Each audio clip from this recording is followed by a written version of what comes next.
To all Reddit travelers, what is your creepiest hotel story? Found a hotel in Yangon, Burma, the day we got there for pretty cheap. They mentioned the rates were low because maintenance was being done on several floors. We sleep fine, wake up and head to breakfast. At breakfast we met some Germans who had also stayed the night in our hotel. They said they had not slept well because during the middle of the night someone woke them up to move them from the floor they were on. We, us and the Germans, found out later that they had been moved because they were on one of the levels reserved for maintenance, and part of the maintenance included gassing the rooms for bugs. During the middle of the night they were just going around the rooms shoving the gas nozzle or whatever under the doors and letting them run, wound up killing the two people next to the Germans before they realized they'd accidentally booked people on that floor. We weren't on that floor thankfully, but it has always stuck with me how seemingly easy it could been to have gotten mixed up in that. When I was 12, my family took a vacation to Europe. At our hotel in Rome, there was this amazing indoor pool, and being a child of my age, I would have spent the entire vacation there if I could. During one such swimming excursion, some random gentleman, I think probably around 40 something, comes over to me and starts tickling my feet. My mother is with me, but is preoccupied with one of my other siblings. He speaks English as well, and starts teasing me for being ticklish, and telling me how I'm simply adorable. Through my giggles, I keep shyly asking him to stop. He doesn't, and just keeps teasing me, and touching my feet and lower legs. This went on for maybe 2 minutes tops before my mom sees what's happening, and goes into super protective mode, and tells him to back the F off.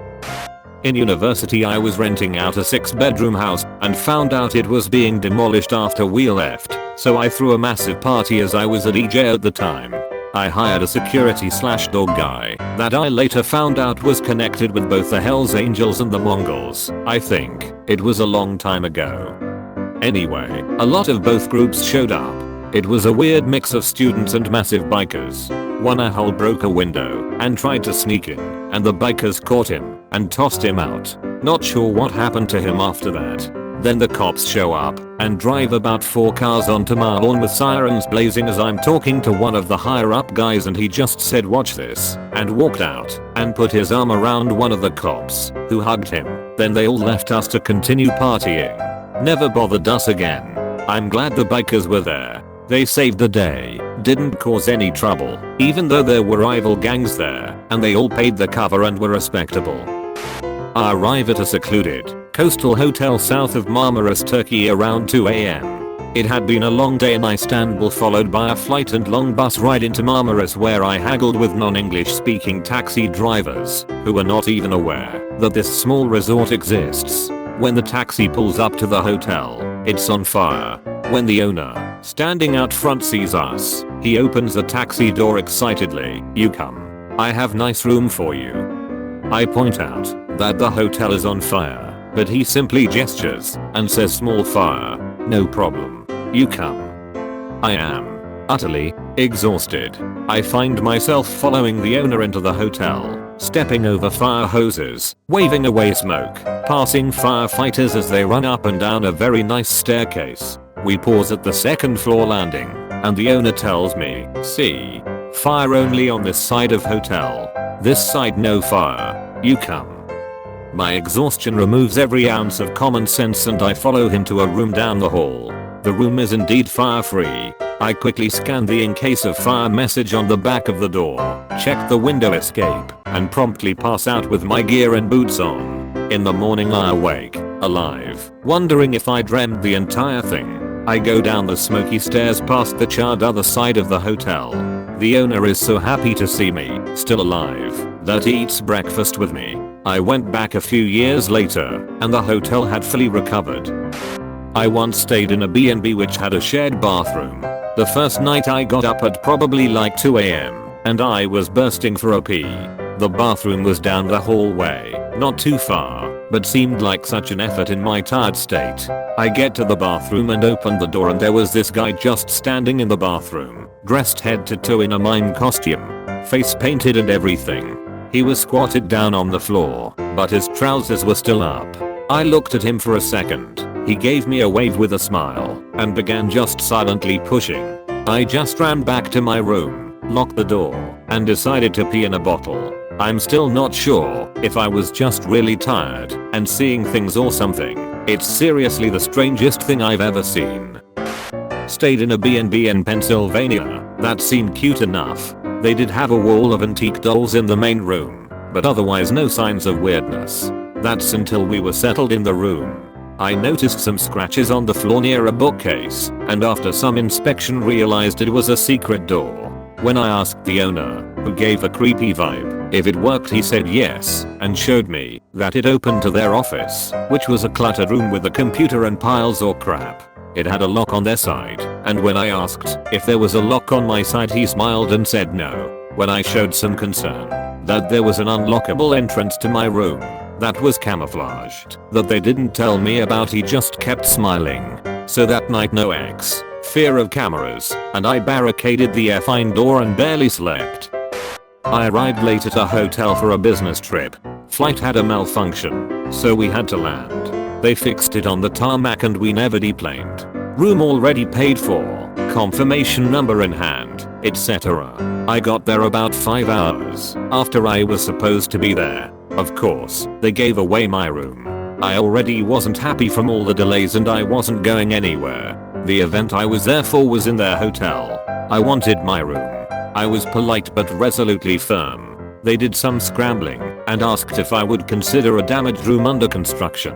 As long as the sheets are clean, so I can go to bed, I don't care, was my reply. Mistake. The room they gave me was literally a crime scene. The case had been closed, so there was no legal issue to contend with, but someone had been killed, or nearly killed, not 100% sure, in that room.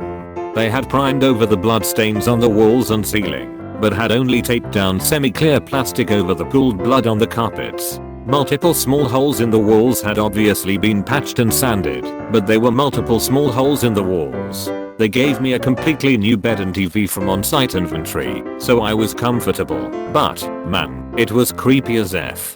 The creepiest part was the priming job. It was so obviously blood splatter. You could see where the person had been hit and where they fell. You could also see how they had tried to get up, and where they had finally collapsed. In Mexico, my GF and I stayed a night in a hut in the jungle. No running water, no electricity. As we are from Central Europe, we are not used to dangerous wildlife, spider, scorpions, etc. There was a beautiful cenote nearby and at some point it rained like crazy. The daytime was amazing. The night not so much. In our hut was a bed with a mosquito net with huge holes in it. It was pitch black in the hut as we laid down and got comfortable trying to sleep. I felt a bit creeped out and decided to check the hut for insects with my phone's flashlight. Bad idea. There were hundreds of big spiders all over the walls and ceiling. Not the night's sleep. I had wrapped up like a mummy every piece of clothing we had with us. Okay, so I already posted this on another thread, but when I was about 4 years old, my family ended up staying at the Cedar Lodge motel where Kari Stayner worked, right before he murdered 4 women. My family drove to Yosemite, and it was a long drive for us. 3 kids all under the age of 7 plus 2 adults, and a fuck ton of mountains will do that. By the time we arrived at the motel, it was late. We were all cranky, and we couldn't wait to get out. But the moment we pulled in, something set my mom's teeth on edge and she insisted that we left and found another hotel, reservation or not. My mom has always had this like sixth sense, and her gut has actually saved us a couple of times, but my dad was tired and convinced her to ignore her gut and stay for just the night, and the next morning we'd leave. I can remember my mom actually refusing to let go of our hands, making us stay right by her side as she kept looking around while checking in. To try and get her to relax, my dad suggested we go to the pool, thinking it would calm her down. Well, when we got there were no towels, so my mom called the front desk.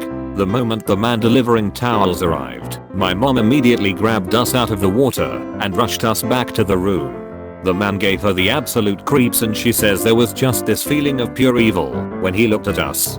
That night my mom and dad pushed the dresser in front of the door and had us all sleep in the same bed. The next morning, we left to go to another hotel, but my mom couldn't stop talking about how evil that motel was. About 2 months later, she and my dad were up late watching the news when they started reporting on a man who had murdered a woman and 2 young girls in Yosemite. Just as my mom began to say I bet it was at that motel, they showed Kari Stainer's face and said it occurred at the Cedar Lodge Motel. Kari Stainer was the man who brought us our towels at the pool.